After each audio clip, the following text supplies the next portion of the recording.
Ladies and gentlemen, I would like to welcome a very, very wonderful, creative, clever poet and author, a woman of great intelligence and wit.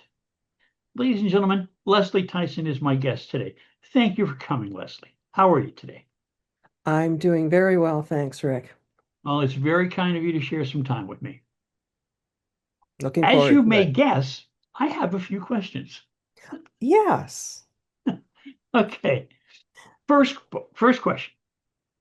What's the earliest book you remember when you were a kid? Any come to mind? Oh, yes. Squirrel Nutkin, Oh Beatrix yeah? Potter. Okay.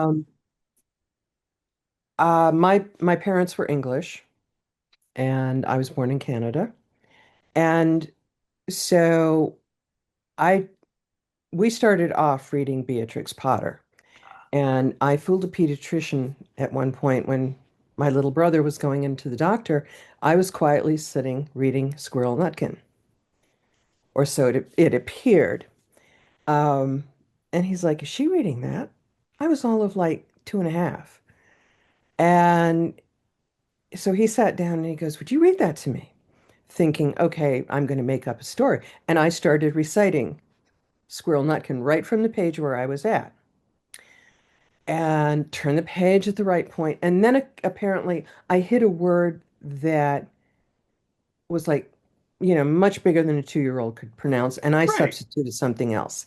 And then it happened later on. And he goes, and he finally said, "For a moment, Mother, I thought you had a genius on your hands." And Mom goes, "And?" He said, "Well, she has an excellent memory for two and a half. She's memorized this book and she is reciting it back on cue." He said, "There's just a couple of words that are not quite." He said, "She knows a lot. Obviously, she's hearing dialogue from you and your husband," but he said, "She's done this and she's memorized the book." And so, well, because I was telling them to my little brother. I do remember that. But I don't remember this story. This is told to me as legend. Sure, And, sure, sure. and I'm like, okay. But I did like Squirrel Nutkin. And I loved all the Beatrix Potters. Great. Good story. Okay, next. Are Hmm. there any of the books from your childhood that you kept around a while? No. Between various moves and outgrowing, um, we gave away a lot of our books. That was sort of a thing. It's like when I outgrew my Barbie dolls, and there was a family who had a fire right before Christmas, and I'm like, "Mom, could we do this?" I was a teenager. I'm not playing Barbie. So we tended to give away a lot of our things. We were taught to play with toys, books, with respect. The idea was you don't tear them apart. You don't see how to. Well, okay. Yeah, we did break things down when we realized we could also fix them. Yeah. But the whole idea was we didn't destroy our toys, or our books, so we could always pass them on. Well, I had my wife and I agreed that every year before Christmas, we made a point of taking some toys and some books and taking them to hospitals typically or someplace where children were. And because getting is first giving, then Yes, there's getting. And yes, that important lesson, I think yeah. The I cup, completely yeah. agree. Okay. The cup is only so big, and you can't put more in it until you empty something out. Yeah. Yeah. And yeah, so, um, gee, I never really thought that was I realize it now I'm talking about it going, wow, that was That was a a good nice, thing. it was a good thing. And it's just something that Absolutely. came naturally to my parents. I mean, so, well, that was, they were products of the 1920s and 30s in England and working class. I don't try to claim any. um, lordships or ladyships or anything like that. So there was always, you helped everybody out. You helped, particularly family, but you always, Well, in my opinion, that's class. I think so too. Okay, next. Now, we all write for school. That's true. But some of us take time to write, whether it be journals or diaries or stories or whatever. When did you start writing for fun? I think I started writing and doing my own little stories. I want to say in second or third grade. It was after we moved to the States. And I'm not saying we had different textbooks in Montreal, but maybe we did. Um, it just the C. Dick, Jane, all like that. Well, if I could memorize Beatrix Potter at 2 or 3, I was reading beyond that level. And I just thought they were so stupid. Not that they weren't. But I started making, it's like, okay, see Jane run. Why is Yeah. she running? And I'd start doing a little story about why she's running, what Backstory. she's seeing that she's chasing. And, so I'd start doing like nothing big. Um, and I just start writing little things. I want to say maybe third grade, fourth Excellent. grade. Excellent. Um, yeah, I do know by, end of grade school, I was definitely writing longer stories, that Okay. would qualify as, yeah, well, yeah, I guess they were short stories. Well, I was very inspired by my mother, who would draw little pictures for us, write little stories for us, and we had just a blast being creative. There was no barrier to you, who could create or what could create. And so I grew up from the youngest age making stuff up. When I was my father had gotten intrigued by audio recording. So he had a professional audio recording machine when I was in early elementary school. So Hmm. I wanted my own audio recorder. So by the time I was 8, I got a little kid's audio recorder. So I had a reel to reel and I started doing interviews then. Oh, how wonderful. So I've been doing interviews for a very long time. Oh, how cool. I would interview aunts and uncles and neighbors and my kids in the neighborhood. I started a school in my basement in elementary school too. Because Did you keep any I of was, those? pardon me. Have you kept any of those?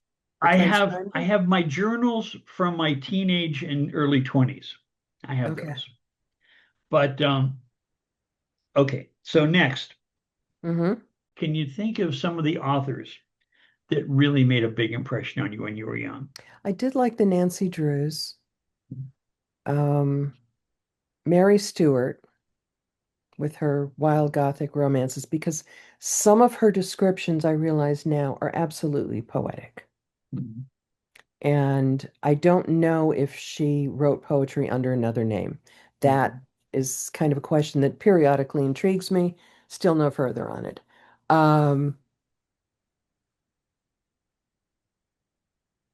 I'm trying to remember.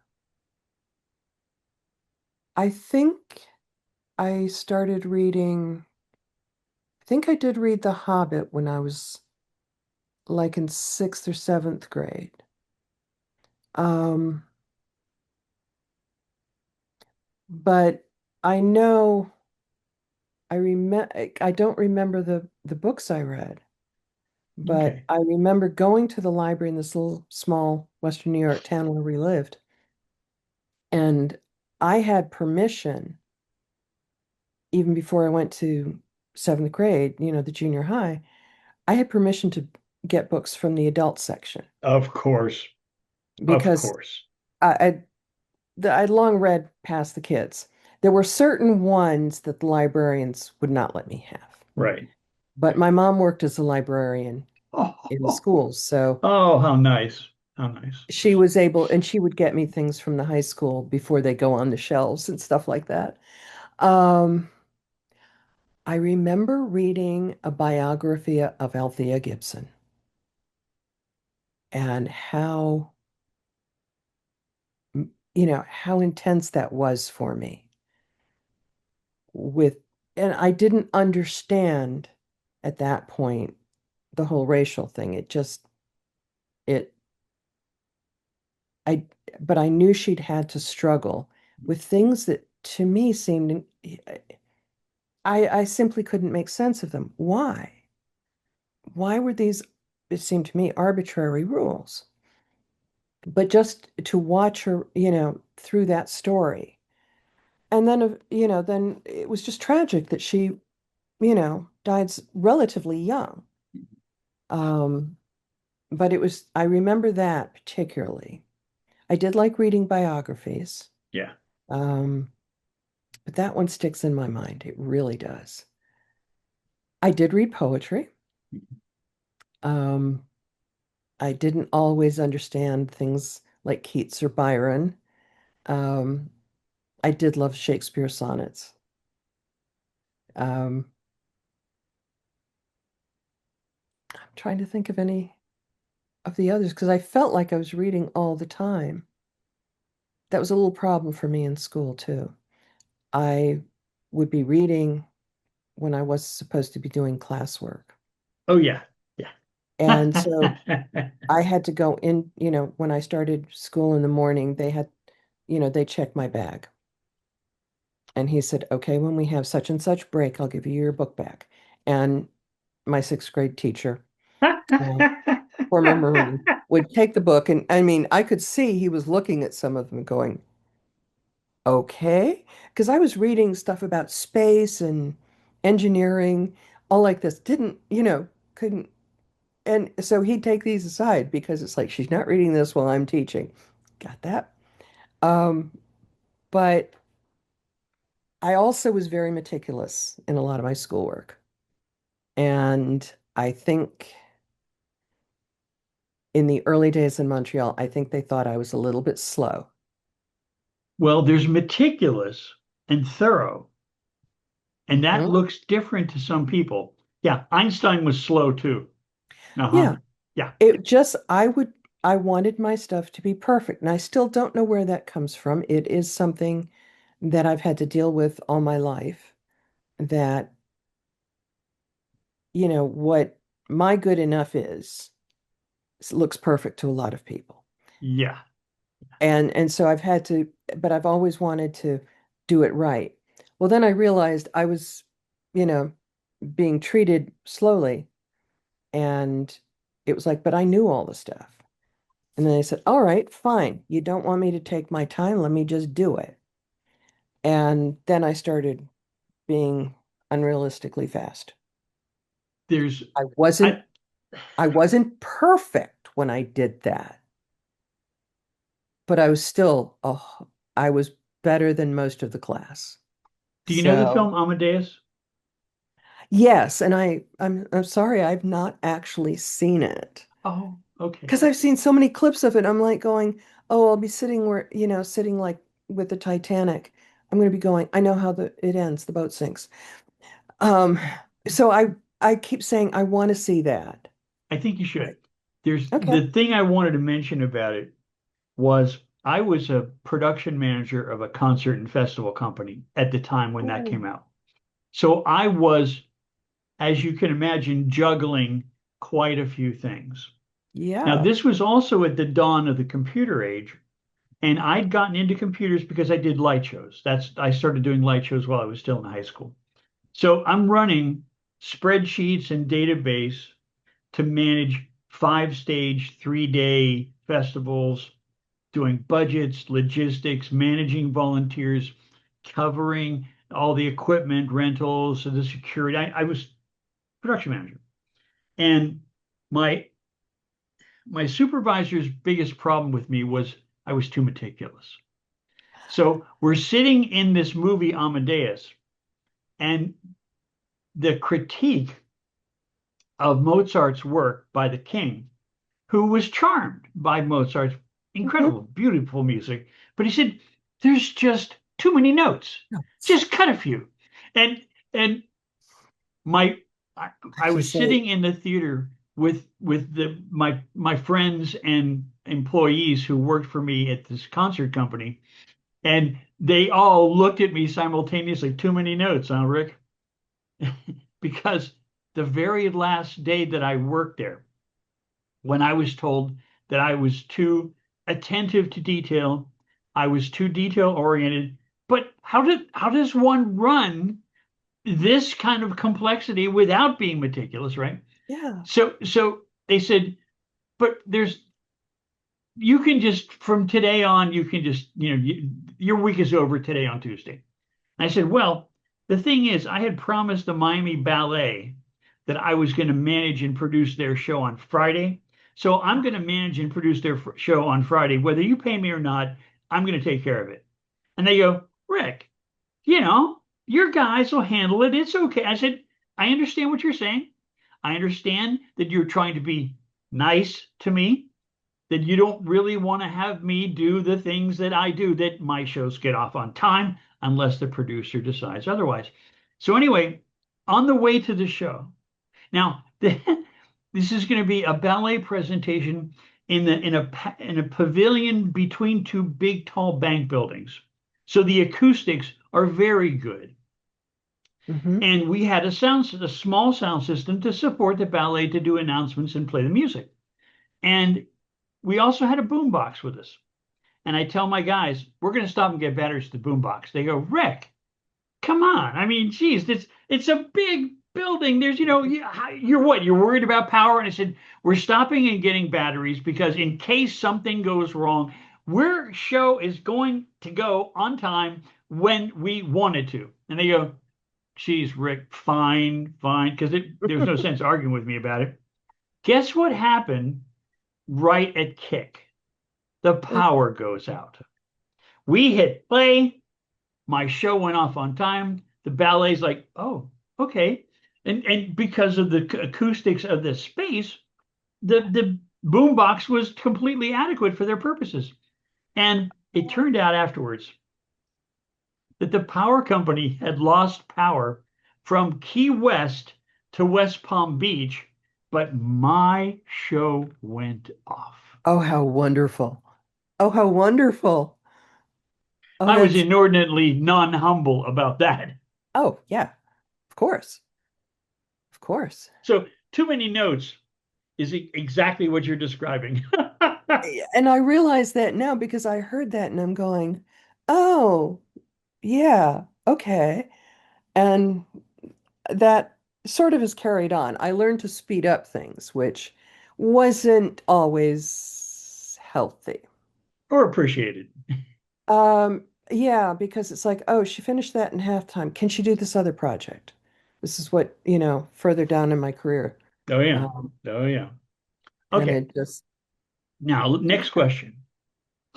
You know, I mentioned, we write in school and then, we dabble a little bit in our own little projects, your stories. But at a certain point, you start to say, you know what? I'm not just a person that writes, I'm a writer. Do you remember when that happened, when you got that? yes. Um, we had moved to Houston, Texas, right as I was going to start high school. So ninth grade in Houston was part of the middle school. Mhm. But in New York State, I had been taking advanced coursework. So I was, in some things I was already doing sophomore math. Um, so I kind of was split between the middle school and right across the big parking lot was the high school. So I took morning classes in the middle school and then went over to the high school. And so we had this incredible English teacher. He also turned out to be a tennis coach because that particular school system I was in, all teachers had to be sports coaches. Just saying. Yeah. Um, Texas. yes. This was, 1969, and I'm like, yeah, it was a culture shock for me.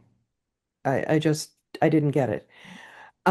But he was very much in looking at things and looking beyond the story. You know, yes, we had certain readings. Now, let's go beyond this. What do you think rationalizes? What happened after? So I'm a big, I always have the idea is okay, let's write after the happily ever after. And so our first, I remember the writing assignment, and we had to write The Lady and the Tiger, and we had to write the ending. And out of a class of 30, of course, the hero gets the girl out of, 29 out of 30. Right. Of course, I had to do that. And I wrote a very graphic scene at the time, about the princess signaling him to the tiger's door, and how she then digs her fingernails into her palms and blood is dripping out of her hand as he is shredded.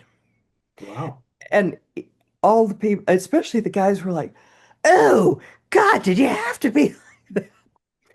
And Dr. Pettit is like going, "Okay, I think I might have one." And then we started doing poetry. And of course, we did the standard, reading. And they're like, "Oh, yeah, this is boring, boring, boring." But I enjoyed it because I do enjoy reading poetry. I have to admit, some of the older ancient poets, I think because of the work I did, because of computers, our society, I'm more short, focused on short things. So I don't always have the patience. Something I need to work on. But he had us writing, he said, "All right, let's do poetry." And up till then, I'd done little verses, everything rhymed. Um, and they were basically fluff that said nothing, in my opinion. Hmm. People liked them, they thought they were cute. They could understand them, all like this, but I have none of those. I didn't keep those.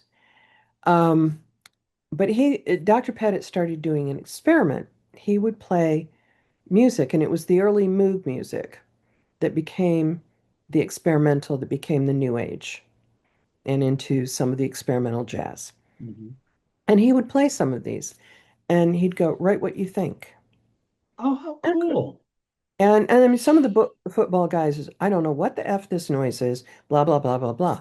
And Right. I'm writing things about, the glacier walls closing in on the lone man as water drips down one of the glacier faces, cover the sound of the tiger coming at him. And so, of course, he thought I was, greater than sliced bread because, well, I was Because you willing to are. do that. Well, oh no, I'm not. But I Oh, mean, I've seen sliced bread. Excuse me. yeah, I mean, yeah, standard, no, artisanal sliced bread, yes. Uh, that's what I am. But it sort of broke something in my mind, and I realized, and this is what I do with poetry now, and I must admit it's something I do with life. There's the view straight on that most people see, and they see a third dimension. But then I'm always looking at things going, what if you tilted it this way? How does that? And I realized that's what I was doing with my poetry. I was looking at things from the backside, um, or like, what happened if you broke this? What happened if you did this? And that's a lot of I think that's unconsciously my thought process still. Okay, you look at something going, okay, that's the view straight on. But then what happens if you put scratched glass in front of it? Or if you have a sunset coming from the north? And so that's kind of what I started doing with this. And um, yeah, I had, and of course I went, like goth didn't exist back then, but Right. I sure tried. I went into some weird places. And then also when I got into high school, I continued that. A couple of English teachers just loved me doing this and they were encouraging me. And I met the journalism teacher who happened to be our next door neighbor. Oh, wow. How nice. How And fortuitous. how fortuitous, yes. Um, so I took journalism for 2 years in Well, high that school. actually anticipates my next question because I typically ask, did your teachers encourage you, or were they neutral, or were they discouraging? And then follows that with the question of, did you write in one of the official school writing positions like school newspaper, yearbook, stuff like that? So obviously there's a yes there. Yes. I got Um, into trouble as the editor of our junior high school paper because my first edition, I wrote a scathing review of certain aspects of the school. And I get called into the principal's office. He said, "You are not a crusading editor." yes, you I are. tried to explain to him that I actually was, but he did, that was not acceptable. No. But I have to tell you one other thing. Contrary to your experience, my mom had a great selection of classics. So I was always delving into them. And I happened upon in a used bookstore a copy of the Iliad, Ooh. and it hit so many notes in my soul that this became my companion for years. I kept that copy of the Iliad, and it led me to talk to an uncle of mine who was an anthropologist by training, but a historian by financial necessity. And he started giving me, while I was in elementary school, his college books on anthropology. So I'm reading cultural and physical anthropology Oh, in grade marvelous. school, which led me to do a lot of reading in Native American culture. Oh, And how I came wonderful. upon, now, here I am, a young kid in the early 60s. Rachel Carson is in the news. I live in Pittsburgh. We're driving over a river that is purple and yellow and orange, later catches fire. So I'm aware of sociocultural issues, right? And my family was very Eastern European. The Pittsburgh area is very clannish. The Hmm. Italian areas, the Irish areas, the Slovak areas, the Hungarian, the Russian. And so I'm reading this and I'm going, I see this tribalism all around me. And even though these people are by and large employed by the mills or ancillary businesses to the mills, Hmm. still there is such tribal rivalry among the Italians versus the Slovaks versus the Hungarians versus the Russians versus, and I'm like, why this is crazy? You guys are all doing the same crappy work for low pay, being treated like crap. Hmm. You need to be finding common cause, not all this antipathy. But one last little thing I got to say because it just hit so funny when in the late 60s, I had, as I told you, my anthropology led me to studies on mental development. I was very intrigued by mental development. What tool? Because it seemed to me that psychology was primarily dealing with incapacity and problem. And I said, where is that research that says, okay, here's the baseline of human intelligence. What can we do to improve it? It seemed like Hmm. that was not that was outside the realm of what was called psychology. So I started looking into all this, different mental disciplines, different mental exercises, Silva mind control, meditation, all this stuff was very intriguing to me. And when when no, where is it? I I I really wanted to understand the mind. So, like Mm. any good scientist, at a certain point, the subject of psychedelics came up. Okay. And I read all the literature. I read Leary when he was still legit at Harvard. I read Fitzhugh Ludlow, the opium eater. All of this, I was very familiar with this material. So I thought I was preparing myself for my own experiments. My experiments went very well. But the story that I wanted to get to was you mentioned looking at things at another angle. My brother-in-law now, but then was just my girlfriend's brother. He claimed with no evidence at all that marijuana could not affect him. He was somehow of a certain class of mind that it was just couldn't impact him at all. But friends of mine who had some very high grade product, let's say, they came by, and so he smoked with us. But then to help him expand his perspective, we went and we turned every chair in the living room tilted so that when he came from the back room into the living room, there's this big picture window, which is of course normal, but every chair in the room was tilted to an angle. So your topic of different perspective really rings true. I love it. Okay, next question. Mhm. Um, there is writing poetry, and then there's reading it aloud. There's reading it aloud, and there's performing. Do you remember when you Mhm. first started performing poetry? I think I was in college. I mean, I would share my poetry in high school and just like little informal things. Um, but I didn't really start sharing and speaking it aloud until I got to college. I was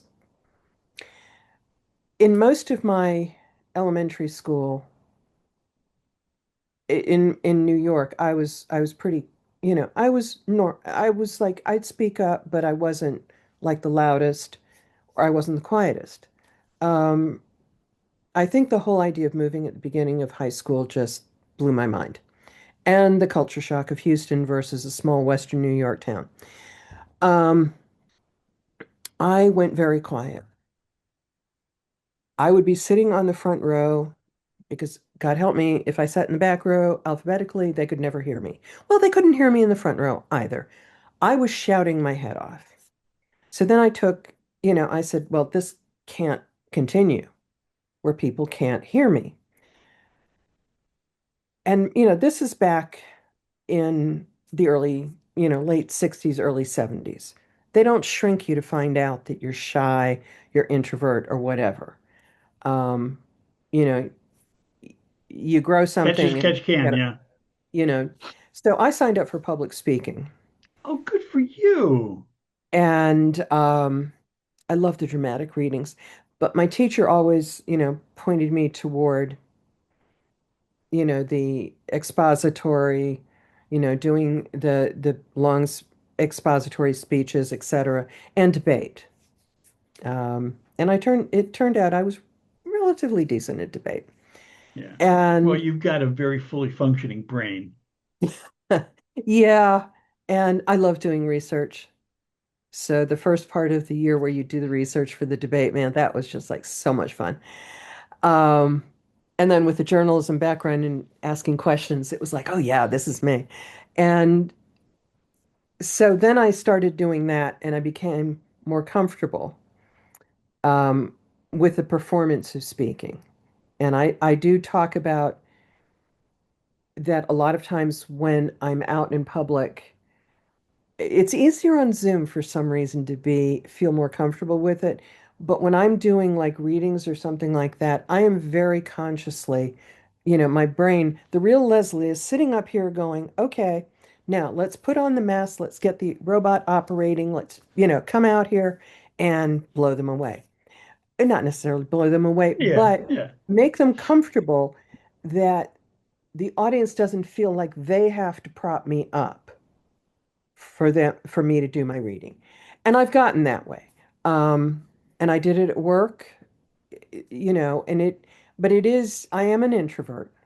Um, I've taken, I've done several of those, and uh, one of the guys reviewing the MBTI said, "I wanted to meet you." He said, "I can't figure out if you suss the test or you really are that introverted." I said, "I really am that introverted, but yeah, I suss the test." And I said, I'll be honest with you, just the types of questions you've asked, I could always pick the introverted one. Transparent stuff, yeah. It's transparent to me to pick the introverted one. Right, right, right. But I can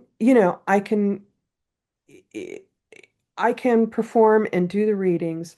And I think the first time I read my poetry was I'd submitted a poem to the Omicron Delta Epsilon. That was our literary magazine in college. I'm not sure if that's right, but that just came to me. Okay. Um, and I had a poem in there. I also had a couple of poems that I'd written that they didn't accept, and my English teacher was absolutely livid that they wouldn't accept the one about the loud toilet. In our dorm, we had the pressure things, and oh, dear God, when you got to the upper floors, the walls shook, it seemed. So I wrote it. It was a lion, which I fed daily with crap. But it must be still hungry because it roars mightily when it swallows. How cute. And I mean, everybody thought it was fun and all like that. And it was. It was intended to be. But apparently, because of the word crap, I think I might have used the word shit. Oh my God. But they just basically thought the subject matter was inappropriate. But they did publish a couple of others, and we had a little reception, and I read my poetry. Um, but I was also, at that point, I'd started out library science, kind of following my mother's footsteps. She worked in a specialized oil company library, farthest thing you can think of from a school library. So I thought that's what I wanted to do. And I did like the idea of working with books and the like Yeah. and organizing, but I didn't want to be a school librarian. I wanted to do something more specialized. And so when they told me that I had, and I, in college, I took an elective of economics. Love the professor. My God, powerful woman. And I really enjoyed it and it made sense to me. So when I started as I was starting sophomore year and they were telling me what teaching courses I had to take, I'm going, no, no, no, no, not a teacher, not a teacher. And they're going, well, you have to get your teaching certificate. And I said, no, that's not where I intend to work. And I realize now what I was looking for was a master's of information library science, not the book librarian, but that really was still evolving. Right. So anyway, I walked back down the campus to my economic professor's office and I said, okay, I want to major in economics. Let's talk about it. And she talked me into a double major business and economics. And because of some of the organizations that she belonged to, um, breaking in as the first woman in many of them, and she brought a lot of her, this is Texas Women's University at the time, still not co-ed, or just barely. And she would take along a lot of Mona's girls to various events. And it got that we were participating in some of the writings about this and presenting. And so I remember presenting one of my, um, I guess it was term paper, but I presented it. And so I kind of got into that.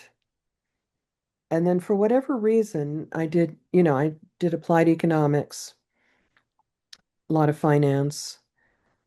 And somehow I got turned around when I came up to Washington, D.C., because that's where I decided I wanted to go. I started working um, with the not so much the purchasing part, but with the contracting side for different government contractors in interpreting contracts. And I Oh was my working gosh, on that's my, great. What a perfect application of your detail-oriented mind. uh-huh. Bravo, self-aware. Well, yeah, and there's a joke behind that too, because I went into, as I was finishing up courses for my MBA, I was doing they just hadn't gotten far enough along to establish the MPA, Master's Public Administration, which dealt with government contracting and dealing with that. But I took a lot of those courses and I realized I liked it. And so I started doing government contracting. And yeah, it just that kept on. But again, detail oriented. Um, there is a process you have to do because with everything government, there are regulations how you have to address. And I did my focus was subcontracting because there's no project in the federal government anymore that one single company can do. They bring together a conglomerate, a team. They will lead, but they will have the team. And there's always somebody who manages the contract paperwork for the team. And that's what I did. Excellent. Okay, next question. We're going to veer back into the poetry thicket again. So Sure. this is a philosophy question. Now, there are poets who believe that you should write every day just to polish your craft. Inspiration or no, inspiration be damned, write every day, polish your craft. On the other end of that spectrum is the only right with inspiration. I mean, my God, what are you trying to force this thing? When inspiration appears magnificent there before your lovely brain, then right. Now, where in that spectrum from write every day to only one inspiration, where do you fall in there? Well, I have evolved. I used to write from inspiration. Um, and then life happens. And I realized it was a little hard to find inspiration. I was sitting in the middle of it, but when certain things happen to you, the mind just goes, okay, I'm to this, I'm to the other, I can't do it.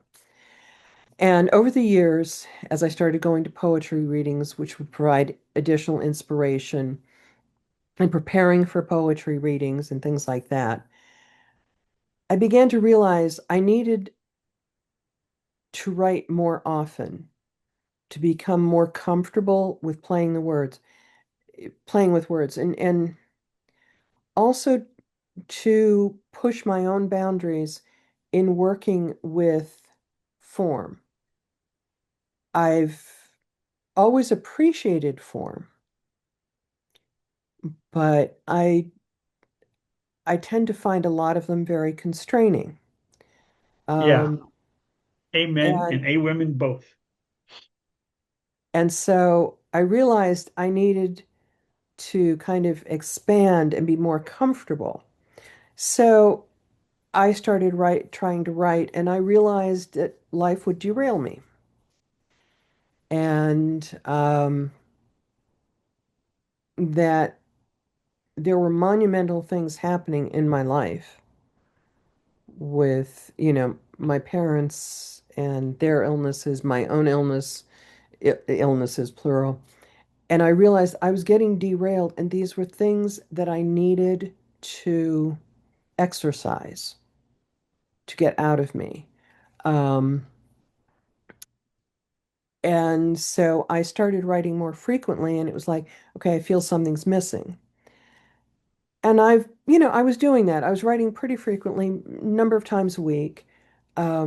Some of it's crap. Some of it is like it's the seed of something. Um, in the fall of 2023, I saw on my Facebook the Stafford Challenge. It's a guy named Brian Rohr out of Seattle. or Portland, um, where William Stafford spent much of his time. And he decided with his own writing practice, he needed the encouragement of doing what William Stafford had done. William Stafford wrote poetry every day. Now, did he literally finish a poem every day? We found out no. He edited. He researched. He looked at other things, but he participated in the writing craft every day for the last 40 years of his life. Um, and so Brian Rohr started this challenge. There's no prize, no penalty. And he advertised it because he said, guys, I need a group around me to help me do this. And I think the first year in 2024, we had not quite 1,000 people worldwide where we would do this. And bless his heart, he started bringing in monthly guests and stuff like this to talk about their craft. So since then, I've been doing that every day. I'm not always successful, and there are gaps, and I'm sitting there going, okay, do there need to be gaps? Is there something that you need to write about? And I realize a lot of mine is I have to experience things. Some things go immediately onto paper and eventually become poems. Other things, I guess it's a form, I guess you could call it winemaking because the harvest is there. It just needs to sit and ferment in the cask of my brain. Sure. Absolutely. And then it comes out. But no, Okay. I'm trying to be, and I'm finding I am doing better writing. I am also finding that writing to certain forms, some of them I look at going, well, that ain't no sonnet you're ever going to publish. Um, and I've realized certain things and I've, found certain forms that work for me. But it's the idea that I've become a little more relaxed about perfection, which is Always a good something thing. always a Always. good thing. And well, my parents, and I say our parents for my brother, never really had some of the expectations that my friends' parents had. We had no curfews. We were never told, you won't get your allowance if you don't pass this course or do anything like this. It was more the expectation if you come home with a report card with 13 grades and 9 of them are A pluses, the question becomes, why aren't the other 4 A pluses? So that is a push to perfectionism. And I realized that was in my parents. It's in the families on both sides. So I think the Stafford Challenge and attending more readings, Zoom has been so great with that. Oh yeah. Oh yeah. And doing that, I find that I'm writing more frequently. I'd like to do it every day. Can I honestly say that I do? Close. But close, close. Okay. Next question. Are there topics you find yourself returning to again and again? Yes, yes. Um, Particularly those I find with personal relationships, because I'm always looking at the idea, what did I miss? And sometimes, and I have to say, they're mostly kind of the negative things. Um, it's what didn't I see that I could, and it's been exploring with some poetry that I have, because I'll write about relationships and I'll kind of play varied conversations back. And there were some things where I was looking at something, and all of a sudden, I realized why my mother kept saying this one thing toward the end of her life, which for me I found hurtful. Um, she had no intention of it being. And it was sort of replaying this and like, well, I've got to stop being hurt by this because it's pointless. We can't resolve it. And it was like a lightning strike. No, of course not. And she wasn't talking to me. I just happened to be the person in the room. Yeah. She was talking about her own life and what the restrictions were and what choices she wanted to make but couldn't. And so that started looking at that. And that's led into a whole how do you look at conversations? And so it looks, somebody says, boy, you replay that all the time. And I'm going, yeah, but I'm looking at it now, and it's like with an ex-boyfriend. It's like, God, you really are not over him. And I said, this isn't about him. This is about so and so and so and so. But there's a similarity. And so it's like what appears to be writing about one pair is writing about somebody else because I'm seeing what's now I'm seeing, oh yeah, there's these hints, there's these structures in every relationship.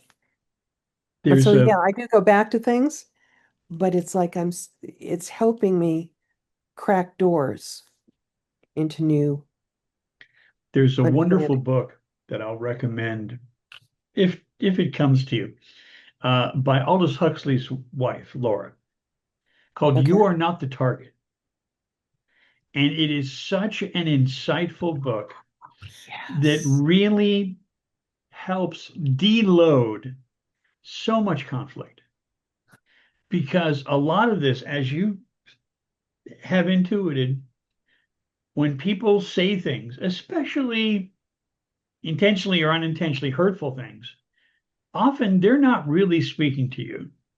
You Right. just, as you said, happen to be in the way for that rumination. Mm-hmm. And I tell you, I have gotten a lot of benefit from that Okay. because as a contrarian myself, who is typically taking an idea and turning it in another direction. Just for an example, um, I rarely indulge in the poetic prompt game. I have enough things going on in my head that I can do that. But once in a while, for some Well, special poets, I'll say, yeah, okay, what the hell? I'll take your prompt and run with it. But I I went don't to like the one of, timed ones anyway. pardon me? I don't like the timed prompts. I just can't, no, I can't function like that. Well, a lovely woman. I don't know if you know her or not. Finn Bell. Do you know Finn? I know of her. Okay. She does regular prompt things. And I Mm-hmm. like her so much that I decided to indulge and do one of these prompt things. And she threw one at me, a group of us, that I thought was preposterous. And I rejected it out of hand at first. And then I thought about it and I thought, how can I play this in another way? And I ended up having a lot of fun with it. She proposed that we write a poem about the theft of a very valuable garlic bulb. And I Ooh, thought, oh my God. Number one, I don't write crime stuff. I don't write yeah. thieves or criminals or murderers or any of that stuff. That's not my bag. Mm-hmm. But the more I thought about it, I saw some potential in it. And it ends up, it's one of my favorites now. It's I can maybe, see. maybe that's the one I'll share. Who knows? Who knows? Okay, next question.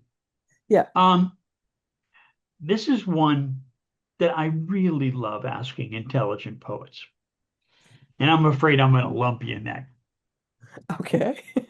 Do poets have a responsibility to their society? Yes. And I'm going to say that guardedly because not all poets are effective at addressing societal comments. They begin to sound like repetitive chants. Um, it is, I don't tend to write a lot about current events directly. I will write about the smaller scale human interactions where current looking at a microcosm of what happens with something or a mindset or whatever. I, when I was younger, I did do what I would call the protest poetry. It's not, and I'm not arguing because some people do it brilliantly. Yeah, I'm not one of them, to be very honest. So we had with this one poetry group that I was going to the first time I actually did readings. Um, we had it was right about the time of Princess Diana's death and Mother Teresa's. And it was like write a poem about the current events. And most everybody wrote about Diana. Of course, I always look at things from a different angle. And I actually wrote about Mother Teresa and how she was overlooked by all the paparazzi that had killed Diana. But here we weren't understanding what this woman had done with her life. And I mean, most of it is absolutely miraculous. Some of the things that she professed, I don't agree with, right. and we're entitled. But that's what I did. I do feel that we have a responsibility to, I think this is why I like writing with the small interactions and looking at those where we make assumptions. Um, I mean, one of my big topics is when we start labeling. It's a big thing for me. And it's not fair to say don't label because there are some people that their labels are them and you must acknowledge that. But not everything has to be labeled and categorized because that's when you start making the decisions about behavior towards that. And so I have a lot of things about don't classify. I am writing more about nature and some of the smaller things. I do like haiku. I've written it up. And I do the traditional 575, which I know isn't really haiku anymore. Um, but I've been doing that. I do write a lot of nature poems, and just looking at the situations and the surroundings that I'm in because I feel those are records. It's like looking at a Tom Thompson painting. There's a painting he did of one lake in northern Ontario. It is absolutely beautiful, wild, terrifying in its beauty. When I got to see it, there were cottages all around it. Didn't look so bad because that's how things change. And I think we need to have the record of what a set of eyes can see in something that maybe not everybody else will ever get to see, or if they get to that place, it is so changed by man's activity, it's unrecognizable. So I am trying to do a lot more about that. Um, and I think I'm trying to do more about being present. Um, because I'm not a big I'm not a big planner. You know, I've adapted to things. I've had some goals in my life.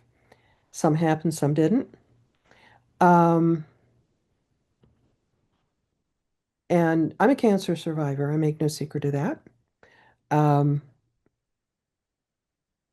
and I have been, knock wood, um, cancer's been undetectable since 1995. Good for you. Congratulations. And it was, but it's the sort of thing, because the 95 episode was a recurrence of an earlier cancer, after 18 months after the first treatments, it was one of those that they said, well, you know, you're always going to be at risk. Yeah, And I had seen things with my parents and things that took them to realize you can't, there's certain things that are unrealistic goals. So I tend to look more at the present these days and being able to appreciate where I'm at. I'm still working on last weekend's being stuck on I-95 in 100-degree heat in the backup from a construction that had an accident in it. Uh, I'll find something about that, but not yet. It's fermenting. I hear Maybe you. it's just, I you know, hear it's you. trying to thaw out maybe or warm up. No, cool down. The So opposite. Yeah. Okay.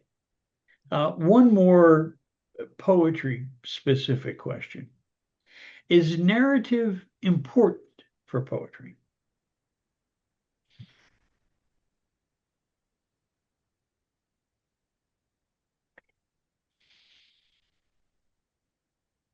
it again, this is like something, this depends. As a poet, yes, I there's usually a little hidden message. May not, you know, it may not be important. It's just, you know, notice the mushrooms growing on the path.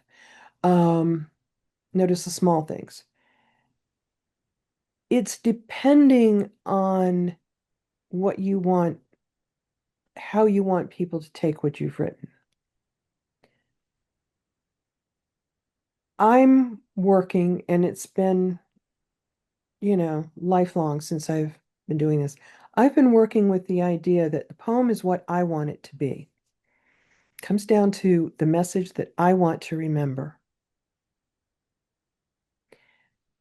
I'd like if people could see certain things out of it, but if they see something different, that's interesting. I want to know how they got to those words.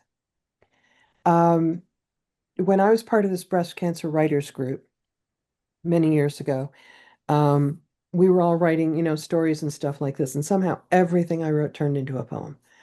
Um, which I'm not, you know, Not that that's a bad thing. Yeah. that's not a bad thing. And I had written this one poem, and the meeting we had, I was getting over a cold and I had no voice. And my doctor and my speech therapist like, don't try and talk. So I said, what's, you know, I'm like whispering, somebody read this. And this one woman read my poem, and I'm looking at her, and she finished and goes, I totally screwed it up, didn't I? And I go, no, I wasn't sure. I didn't know that I was writing about that. You know, Oh, I'm like whispering back at her, and I'm going, this is because she saw something, and physically, I kind of I'd given up on capitalization. Um, E. E. Cummings, one of my heroes. yep. Um, Okay. All equal, no capitals, minus one, the other's meaningless. And that means I too, because Oh, I absolutely. got to keep Absolutely. that because it's all a series. And I don't punctuate. Kind of MS Merwin, thank you. Um, so visually, I'm allowing you to put the line breaks and the stanza breaks I try to use as my structure, Mhm. but I'm leaving it to the reader to punctuate. And when people do, and they start sentences where I didn't, and I'm listening and I'm going, God, that's such a cool poem. And it's like, then they'll look at me going, I screwed it up, didn't I? I'm going, no, no. And it's literally, I didn't see that Yeah, well, they in my discovered own something else words. in it. Yeah.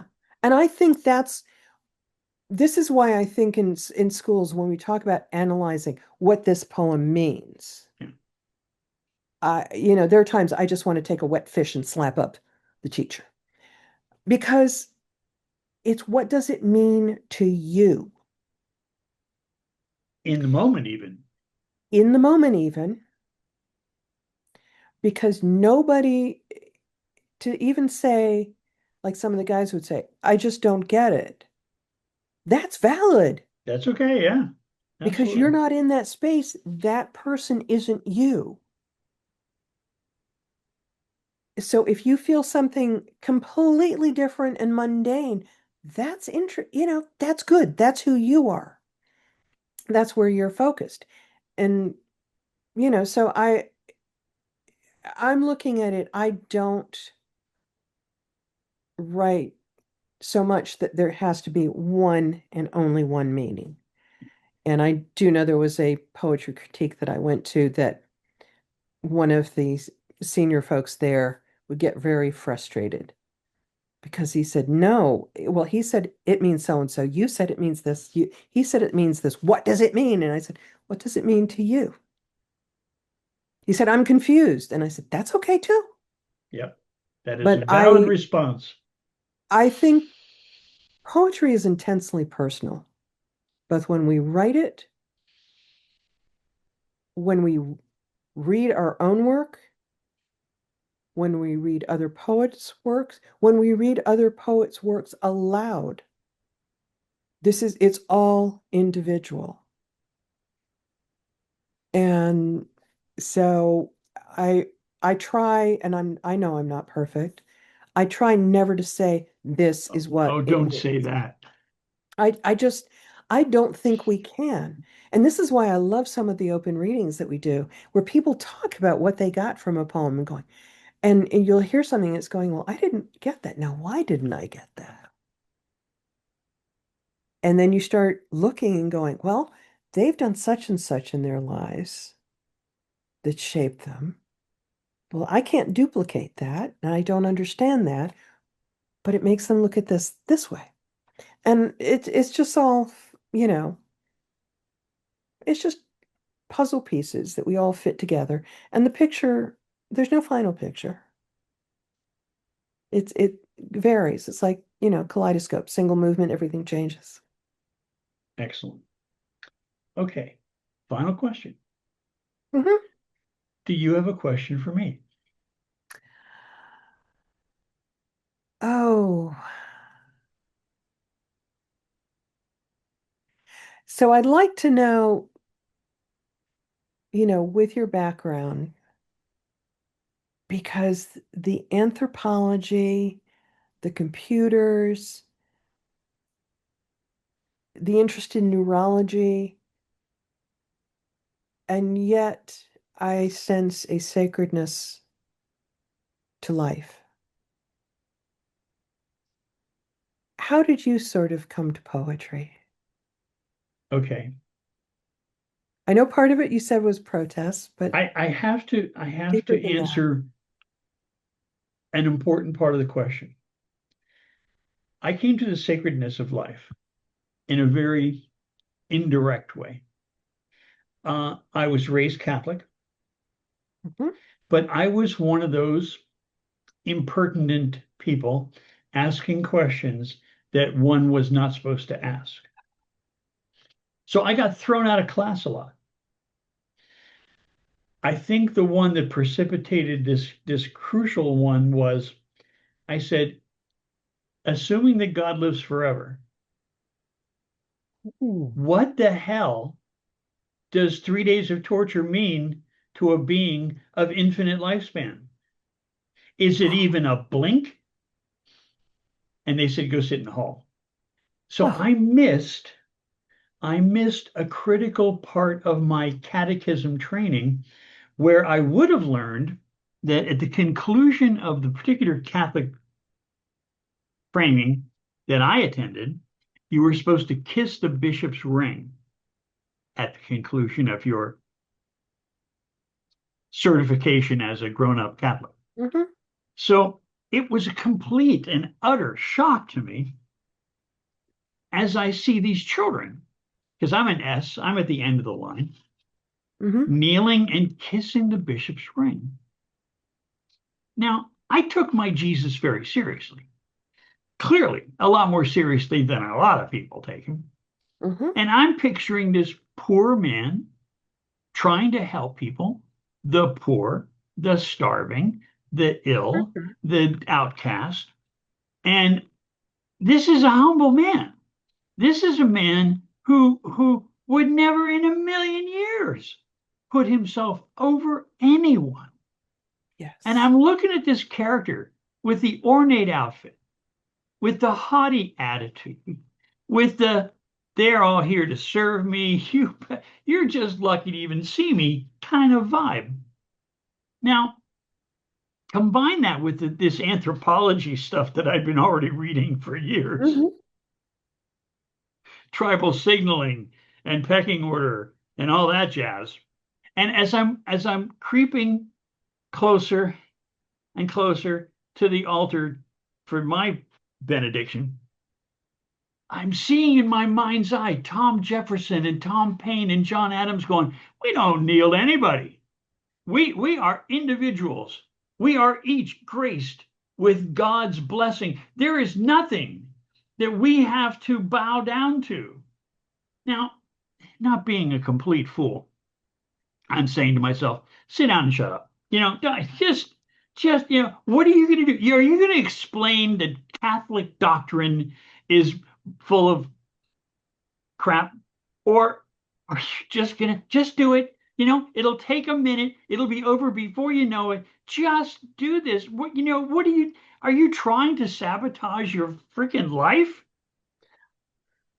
We had a new church. The mandala that the sun was shining through was so glorious. It spoke to me of God's blessing for everyone. I was a very religious kid, you know? So I convinced myself that when I got my turn, I would kneel and kiss his friggin' ring and forget about it. Didn't work out. So when he, he put his hand up for me to kiss it, I shook it. Needless to say, Yeah. this was scandalous.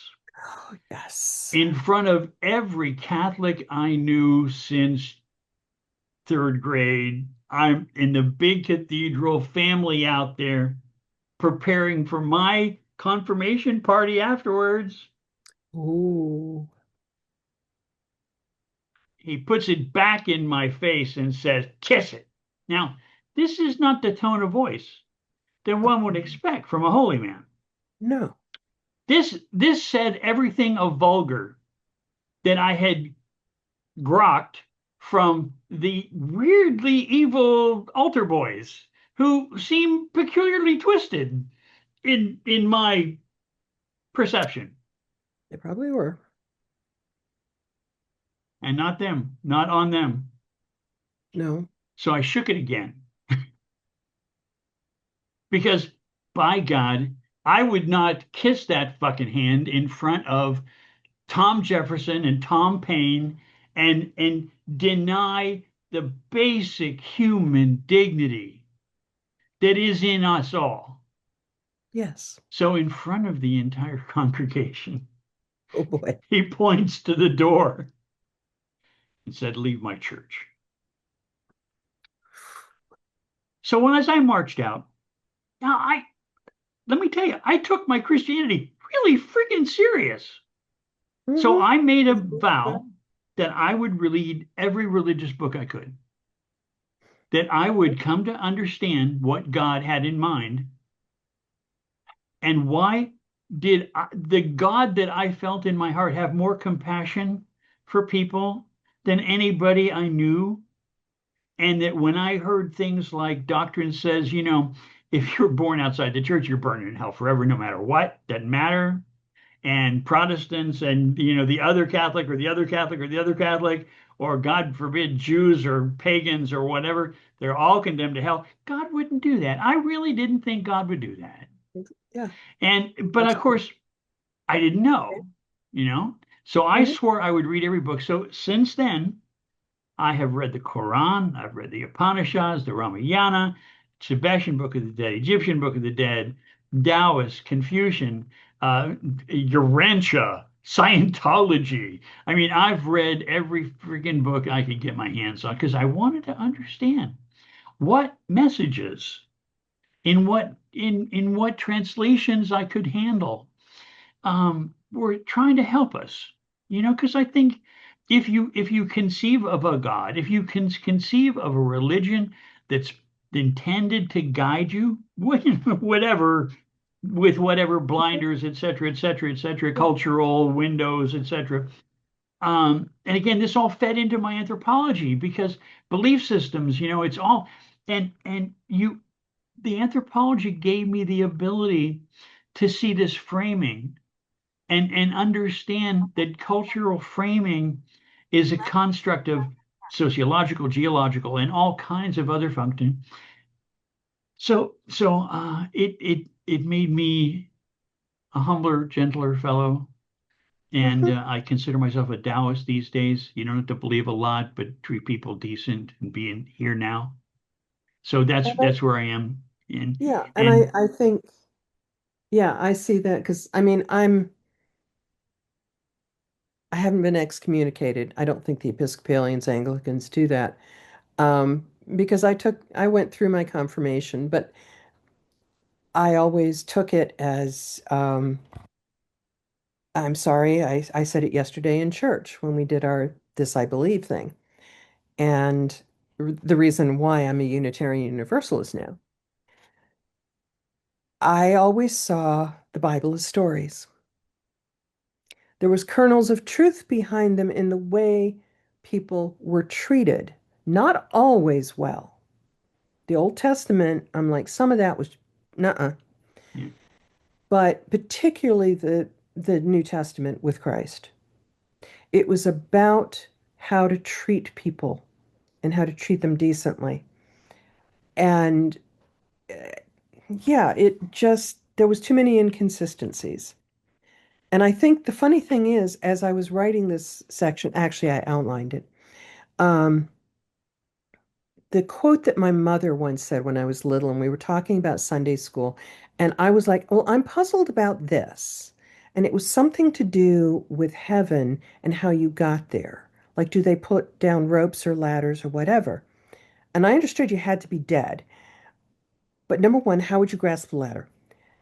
And, oh, I love was it a that. beam or whatever? And my mother said, well, I never got much into the mechanics of that. She said, I just don't understand if heaven has been existing for nearly 2,000 years. And she said, everybody I know would have gone to heaven because basically they were decent people. She said, why hasn't it fallen down on us? So That's a between good me one. figuring, and it was like already we're off there. But that's the one thing I do like about Unitarianism, that we've recently changed um, our values and beliefs. There's always the interdependence of the whole web of life, which, as we see weather and the smoke and all like this, and just even the small things that I see out on the bike path through the trees in Reston. It's all interconnected. And if we deny it, we're idiots. And we are all interconnected. Absolutely. And, you know, so, and they basically say, number one, have to experience the divine in your own way by your readings, by your research, by visiting, and that there, if however you define the divine or spirit or whatever, because we also are famous for our humanist agnostics. Um, but there are many ways to come to your conclusions, and there is no one right way that fits everybody. Well, if I could go to a church, not a joiner at all, but if I could, Unitarian is the way I would go because I've always everyone I know who's in a Unitarian has such a generous spirit and is such just intrinsically a good human being, a caring, Yeah. kind, and that is what I absolutely love about Unitarians. Hmm. But I am congenitally incapable of joining anything. And I will say for the part, once I graduated college, because I did go through the Christian, route, still clinging to my Episcopal beliefs and Episcopal Church, which at the time wasn't so much understanding about born again. Right, And I realized all I said was the words, just like all I did was follow the rituals for the Episcopal Church. right. Intrinsically, I was the same all the way through. So I didn't go to church for many years. And I would visit, I had some friends who were very devout Catholics and conservative with it, but we managed to find places. And I found it interesting when she found I was confirmed in the Episcopal Church. She was like, "Okay, you can come to Mass," which was like, "Wait a minute." And I'm going, "Yeah, I can go to Mass. I can go to a church and be respectful. No problem with that." But she was, our row is getting up. She's like dragging me, and she says, "You're taking the sacrament." And I said, we're doing this, and I'm going, "I'm not Catholic." And she said, "You're confirmed in the Episcopal Church." And I said, I pulled the last one. I said, "I have not done confession." And she just looked at me and she says, "You're coming up anyway." And so we went together to the priest, who was incredibly liberal, I realize now. And she said, "This is my friend. She's confirmed in the Episcopal Church, and she does not know whether she can take the sacrament." And he asked me the question. He said, "Have you confessed your sins to God?" And I'm going, "Well, he knows my thoughts." And he said, "You can take the sacrament." And I'm like, "Okay, now what do I do?" We talked afterwards, and I mean, he was like, "You really, really weren't sure." And I said, "Well," I said, "it's not, I don't do transubstantiation. I've never quite got that." And I said, "I don't feel like I was legitimate." And he just looked at me and he said, "You may not think so, but I felt you were." I'm like, Okay. "Okay, that's something to live up to." And I've tried to kind of follow the golden rules. Um, what is there's one of the